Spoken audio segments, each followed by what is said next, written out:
सुप्रभात बच्चों। अब तक आप अर्थ के आधार पर वाक्य के भेदों से परिचित हो चुके होंगे और आपने वाक्यों का निर्माण करना भी सीख लिया होगा। इससे पहले हमने रचनात्मक कार्य के रूप में संवाद लेखन किया था, जिसमें हमने पिता और पुत्र के बीच में परीक्षा परिणाम को लेकर संवाद लेखन किया था। तो चलिए अब हम एक कहानी सुनते हैं।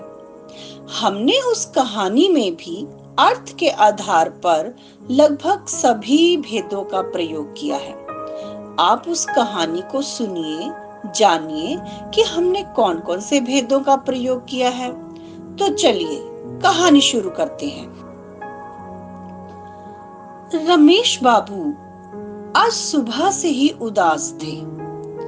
उन्हें अपनी दिवंगत पत्नी की बहुत याद आ रही थी, जिसे गुजरे 5 साल से ज्यादा हो गए थे। यदि वे आज जीवित होती तो वे अपने मन की बात उससे कर सकते थे। इस उदासी भरे सफर में उनका साथ दे रहा था उनका पोता मुन्ना।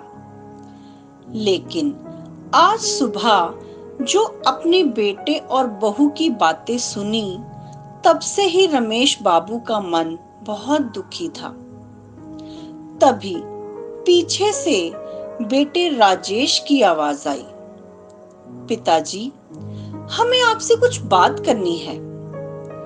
बीच में ही बहू रमा बोली, आपके लाड प्यार ने ही मुन्ना को। बस बहू, मैं जानता हूँ तुम क्या चाहती हो।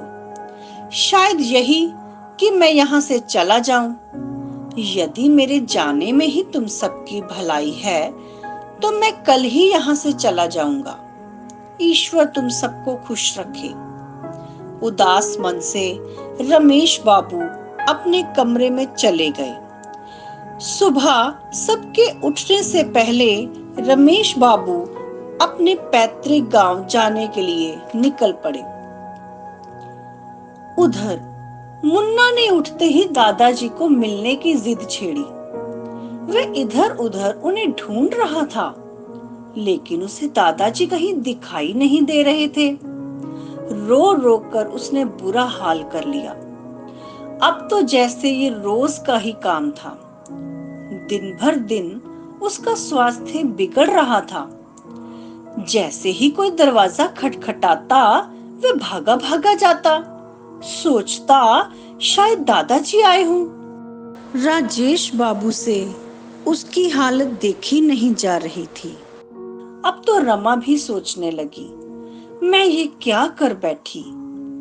दोनों ने पिताजी से माफी मांगने का निश्चय किया और मुन्ना को लेकर चल पड़े अपने पैतृक गांव। वहां पहुंचते ही मुन्ना को देखकर रमेश बाबू उछल पड़े और बोले, वाह, मेरा मुन्ना आया है। राजेश और रमा तो नजरें ही नहीं मिला पा रहे थे। हिम्मत करके राजेश ही बोला, पिताजी, हमसे गलती हो गई, हमें माफ कर दीजिए और हमारे साथ चलिए। तभी रमा बोली, हम आपके बगैर यहाँ से नहीं जाएंगे।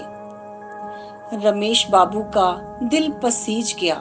बोले, बच्चों से गलतियां हो ही जाती हैं, मैं आपके साथ जरूर चलूंगा।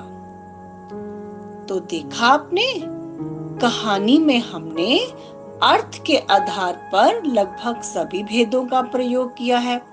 तो आपने भी इसी प्रकार एक कहानी का निर्माण करना है, जिसमें आपने अर्थ के आधार पर सभी भेदों का प्रयोग करना है। मैं आशा करती हूँ कि आप एक अच्छी कहानी जरूर बनाएंगे।